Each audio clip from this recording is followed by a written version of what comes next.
Hi guys, Paul here.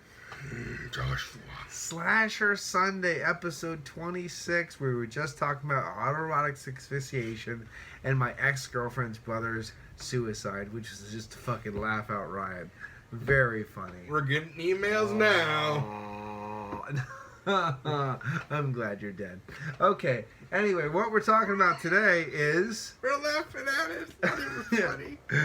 What are we talking about today? We're talking about high school dropouts and Slaughter High. Slaughter High! Don't get those fucking Pop Rocks and Colas mixed up. So, this is definitely not my first watch. I'm assuming it's not your first watch. The whole deal, what do you think about this film? I like this movie. Can you give me a little bit of an excerpt about this film? What is this you film have about? a gentleman by the name of Marty McFly. No, Marty I McFly. don't know his last name. His name is Marty. Hello, McFly. Hello. And he seems to be the butt of everybody's jokes in the school. And He's a little bit of a dorky worker. And he keeps thinking they want to be his friend. And I think after the first joke, I'm like, no, fuck you guys. But no, like, hey, we didn't mean like, hey, next time I'm about to get laid, don't fucking step on my flow, guys. So they keep pranking this dude and making his life a living hell. And one day, one of their pranks goes way too fucking far, and he ends up getting hurt seriously. Doesn't die, but he gets hurt, and he ends up going to a hospital. And the whole thing of nitric acid gets spilled on his face and dissolves his face. Yeah, it's real fucked up. They didn't mean that for that to happen, but that's no, it didn't mean for it to even go that far. The prank went out of control. Yeah, but much like the burning, it didn't mean to go that far, but it went that far. And then fast forward a couple years to the high school reunion, where all the bullies that picked on him re-meet again. Look at that fucking farmer tan. Jesus Christ! Look at you. I'm white as fuck. Look at that. God damn. Wow. Look, I can't believe it's like translucent. Wow, it's like transgender, like your arm. Oh, he's some. See, transgender fucking gremlin right there. Get in there and get it. Yeah, this is Bailey J back in the day. This is Caitlyn. This is Gremlin Jenner. But so they come to their school reunion, and I don't know why no one was concerned about them being the only ones there. Yeah. Usually, a school reunion's your whole graduating class. I've never been invited to a single one, but that doesn't surprise me. Do they still do them? I guess so. Justin? Yes, I just had my 20th. And you went to it? No. Were you invited? Yes. Yeah, we were never invited to any of mine. Ever. What a bunch of dicks. Well, fuck I would have come anyway. Fuck Most you. of the people that I went to school, like 99.9%, I hope you fucking die anyway. I didn't like you guys anyway, so... Yeah, honestly, you could have died in college, in high school, and I would have been just as happy. And if you were the female, I could have fucked a corpse. Corpse fucker. Most people, corpse grinder, corpse fucker. More than meets the eye. Anyway, so Marty gets fucked up. They go to their high school reunion, and they're really concerned, or not concerned at all. They're fucking taking a tour of the old high school. It's abandoned at this time. That's a big joke. Yeah, it's just a big funny ha-ha rura, and they fucking end up seeing their lockers are in the one room with their names on it, and there's they find Marty's yearbook. Yeah. And then one by one, slowly, they fucking start dropping, and they can't leave the school because Marty rigged it with booby traps outside. Booby traps, yeah. Basically, and we all know. I mean, it's very easily played out that Marty is the killer.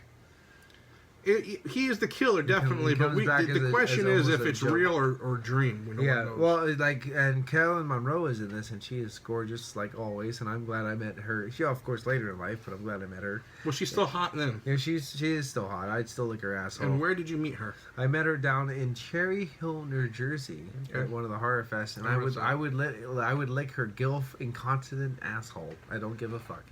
But yes, she is great, and of course she just adds class to everything. The weirdest thing about this film is it seems like an American film, but actually it's a British film, and it's supposed to be filmed in America with people doing fake American accents that were pretty good. It's okay. I have a really good fake British accent. Do it. Crikey. No, that wasn't British. Yeah, that was the joke, bud. Was it? That was like another shrimp on the barbie. Like, oh, where are you from? Austria. Oh, let's put another shrimp on the barbie. Let's put another shrimp on the barbie. Let's not. It went over Justin's head and he ruined the joke. Dude, I'm sorry. I'll sleep deprived, but it's just what it is. Justin's with us tonight, everybody. Justin, say hello. Hi. He hasn't been with us the last couple of nights for personal reasons. Work, actually, not really personal. Shitty reasons. Yeah, man, sucks. But anyway, so Marty's going around killing motherfuckers. And he's got a cool-ass costume, I want to say. I love that fucking Letterman jacket with the fucking... You like the Letterman jacket? I always... Because you know why I like the Letterman jackets? I always wanted one. I could never have Oh, one. you always wanted one? Really? See, remember all the cool kids in the 80s that had the Letterman jackets? They don't have them anymore. No, I know. And they do. Why did they do away with them? Because the uncool kids started getting them. They started handing them out to like FBLA and fucking. Oh, okay. Yeah. So it was like a pledge elitist kind of deal. Yeah. And then they like the high school quarterback used to have one. Yeah, like when the high school quarterback got his, and then the kid in FBLA got his. And then when the chess captain got his too, it was like, oh. That's what I'm saying. He's probably like, nah, fuck this. I don't want to support this. Okay. But you know, I always wanted to be that kid in the 1980s wearing a fucking Letterman jacket with Chuck Taylor shoes and the Red Wings, like a Pumpkinhead. Yeah. You know. Well, riding around on my fucking Trans Am. What do you think about this film as well? I mean, it's an okay slasher. It's not. The thing is, some people were talking about this was like an infamous slasher because the fact that the guy who played Marty passed away while this film was going on because he OD'd purposely on drugs to kill himself. And honestly, I don't really consider this an infamous slasher, considering that it's on like a lost collection of uncut version of retro film kind of thing. I've never really heard about this film until I got this DVD, so it's not that infamous. Oh, really? Yeah. Oh, and I read about it in Horror Hound way before this DVD was ever released, and I don't really know where I even picked this up at. I don't know if someone got it for me, but I read it, but the retrospective in Horror Hound, and it sounded awesome. I go, oh, that sounds cool. It's just like Return to Horror High. You know what I mean? Like it's just that kind of. It's one of those high school. We get it, high school slasher film, no big deal. It's not that good. Yeah, I don't think this is that good. No, I think it's one of the better slasher films. One of my favorite parts about it is Carolyn Monroe, but I love when the guy blows all of his guts out because he eats the. You got to give the death scenes, they're pretty original and fucking. You got the dude working on the lawnmower where he kicks the kickstand down and starts pushing down when it's turned on. He's like, "No, you son of a bitch!" He's like, he fucking. And then the chick getting in the tub of acid, like she's getting a bath, and then she turns some more water on because her water's getting cold, and while she's washing her face, this like fucking acid starts pouring out. She starts burning alive, and that was pretty fucking cool. No, I liked the death scenes. I think it's good. The sex scene where she gets electrocuted. Yeah, on the bed. Yeah. On the bed. Yep. No, I like it. I like it all. It's just one of those ones that's just a good slasher. It's not out of this world good. No. We were talking before about, like, you know, if they would have hurried up and maybe released this film sooner, maybe he wouldn't have committed suicide, maybe because his mom said, like, this is the only thing that maybe stopped him from doing it early because he really liked it, but... he suffered from depression for a long time, they said. Yeah, I mean, especially in the 80s, this was, like, untreated shit. Like, you know, kids are just like survival rate was really low then. Yeah, exactly. And in Britain, you know what? Why would you survive? Because of a shit anyway. You know, there you go. I mean, Britain in the 80s was horrible. Yeah, they said about like late 70s, early 80s, into mid 80s. I mean, there was fucking firebombs in the streets with revolution and bullshit and craziness, and the young ones was going on in the early 80s and stuff. So this was like mid 80s when everything kind of just hit the fucking shitstorm of nothing, no hope. I mean, no hope was lost in the 80s, in Britain in the 80s. Pretty much everyone didn't have a job, and if they did have a job, it was shit. There was a strike on the garbage. Fucking thing, garbage just piled up everywhere. Exactly. So, weird time, weird place, you know. So, and honestly, like, 86 is like even like the downfall of America too. Especially in the film industry, like 86 was probably the last great year for horror films for a while. I don't know, man. I would say probably about 92 for me. I think that's what I'm talking about, like when they were getting pushed, when really horror films were getting pushed. Oh, you're talking about like budgeted. Yeah, we're talking about like horror films in general. They really weren't throwing them out after 86. 86 was like the last year they really were doing them, especially slasher films.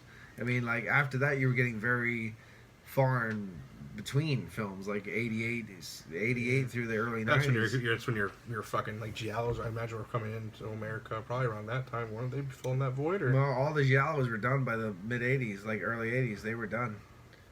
They were pretty much done by the early 80s, 84. Like the giallos were kind of done too. So I mean, horror was really hurting hard for content. Well, that's why we had this resurgence in, like, if you ever notice in the mid to late 80s, we had this resurgence of sci-fi horror.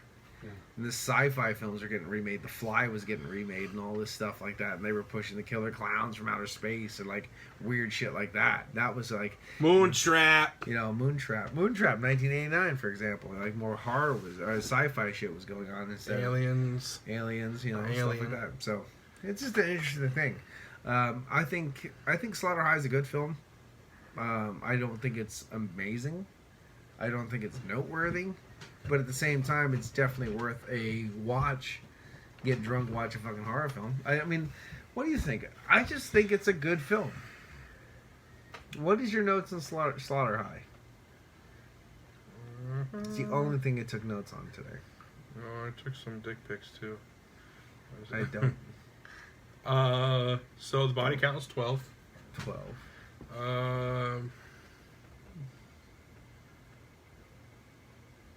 The location used for the exterior of the school was also featured in Adam Ant's music video for Goody Two Shoes. Oh, Adam Ant.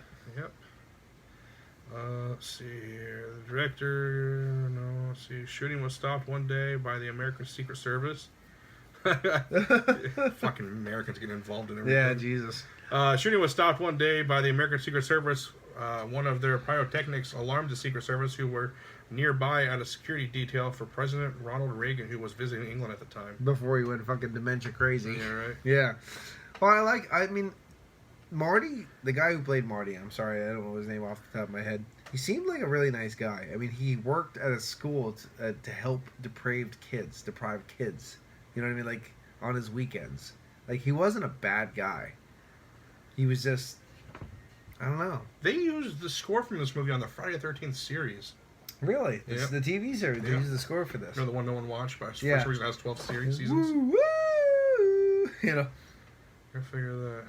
Yeah, so they were all English. We knew that much. Yep. Poster for Pieces is visible in the movie manager's office while he's talking to Carol. Oh, shit, really? Yep. Oh, that's awesome. We just did Pieces. Yeah, that last episode we just did Pieces. The interior of the high school was actually condemned grammar school. Lockers had to be added since English schools rarely have lockers. But the filmmakers were permitted to set off explosive sets and fire since the school was scheduled to be demolished anyway. The exterior of the school was actually shot in an abandoned No, wait. No, that doesn't make any sense. The abandoned mental hospital? Yeah, but didn't it say earlier that it was a fucking grammar school? Yeah. Because they didn't have lockers because kids in England were too poor to own shit. Yeah, Simon Scudamore. He died. As of 2018, Japan is the only country to have home video release of this under the original title April Fool's Day. Yeah, April Fool's Day was apparently the original title. And apparently the Australian release had zero gore in it. All the gore was cut out in the Australian release. Caroline Munro was 36 during the filming of this movie. She looks like she's 12. Yeah. She's fucking hot as shit. Jesus Christ, Caroline Munro. What the fuck? Well, I know. Here's the thing: is this was 1986. In 1981, she did Maniac. Okay. And she was 30. Yeah, she was like 31 then. So obviously that makes sense. Like she was about 36 in this one, and she just looks so fucking good. I mean, she really she just fucking sells it. Damn. I was watching it when I was first watching this film. I was like, man, this bitch is hot. She looks like Caroline Munro hot. Like she's hot. And I'm like, this is Caroline Munro. Like, how did you get younger? Like you look even younger in this film than you did in Maniac. How did you do that? It's stupid.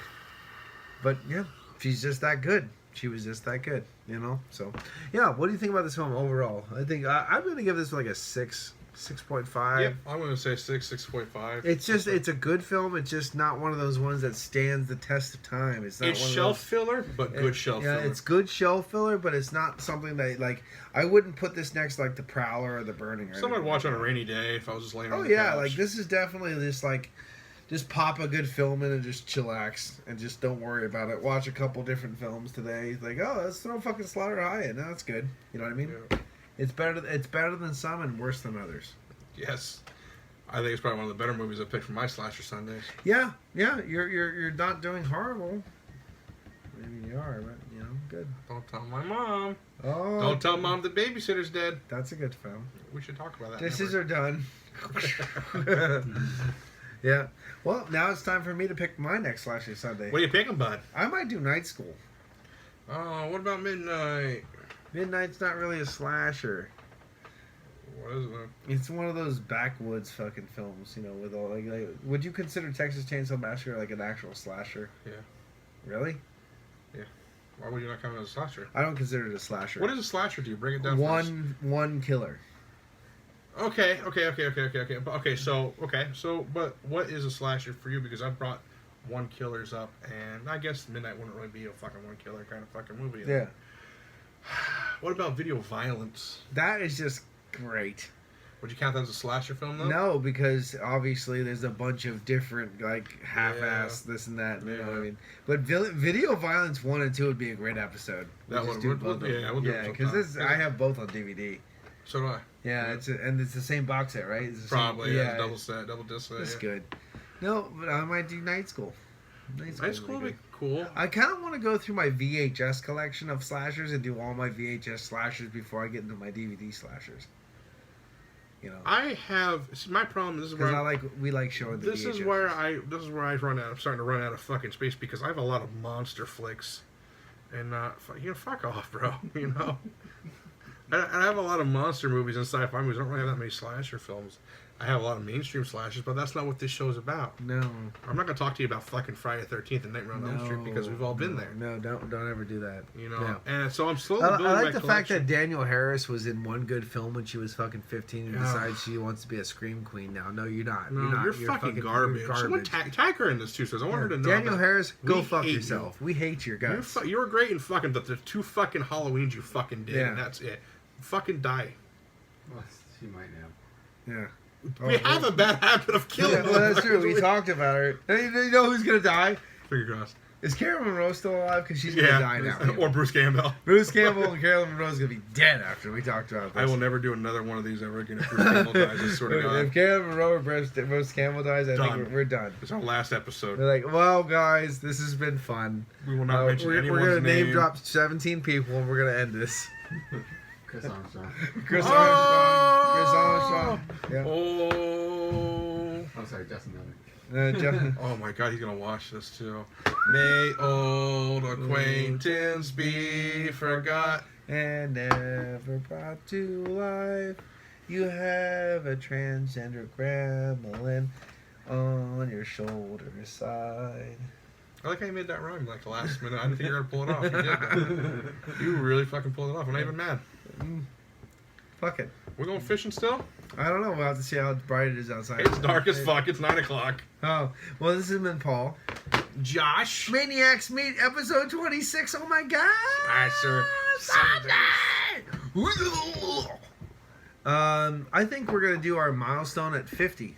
So I think the 50th episode, We'll have cake. we're gonna have cake, and we're gonna eat it too, And we're gonna have strippers. and strippers too, and we're gonna eat them too. I have to pee now. Okay, well, this has been Paul and Josh from Maniacs Meat, episode 26, Slasher Sunday, Slaughter High, from 1986, right? I think it's 86. Yeah, anyway, Did we talk about this movie when I did my birthday episode, didn't we? we did. In August, we're going to be doing Chris's best films from 1984. Chris Raup. Check his work out on Instagram. He's an artist, have tattoos. Keystone Villains, it's all like, it's Yeah, right it's there, so it's long. right there, it's right there, it's What do right you say? there. I said show it off. It's right Turn your- there, turn your- right there. Skeletor. Skeletor, You know, I Hordak. got. Oh, I take my pants off for the other ones. I'm not doing that. Get your dick out. Dick out. Anyway, Jam out with the clam out. we're going to jam out with a clam out on the next episode, which is going to be pretty chaotic, but we don't know what it is going to be yet, but we'll fucking show you. Anyway, we're probably going to have to do monster clams versus scissoring chaos. Anyway, this has been Paul and Josh. Talk to you later. Watch that finger. Fuck off. Bye.